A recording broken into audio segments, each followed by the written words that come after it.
সূরা আল ফাতিহা। বিসমিল্লাহির রহমানির রহিম। রহমান রহিম আল্লাহ তাআলার নামে শুরু করছি। আলহামদুলিল্লাহি রাব্বিল আলামিন আর রহমানির রহিম মালিক ইয়াউমিদ্দিন। সমস্ত প্রশংসা আল্লাহ তাআলার জন্য। তিনি সৃষ্টিকুলের মালিক, তিনি পরম দয়ালু, অতি মেহেরবান, তিনি বিচার দিনের মালিক। ইয়াকা না'বুদু ওয়া ইয়াকা নাস্তাঈন।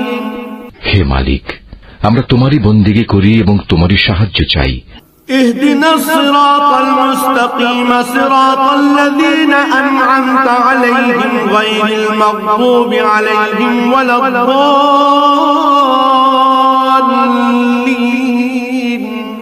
তুমি আমাদের সরল ও অবিচল পথটি দেখিয়ে দাও, তাদের পথ যাদের উপর তুমি অনুগ্রহ করেছ, তাদের পথ নয় যাদের উপর অভিশাপ দেওয়া হয়েছে, এবং তাদের পথ নয় যারা পথভ্রষ্ট হয়েছে।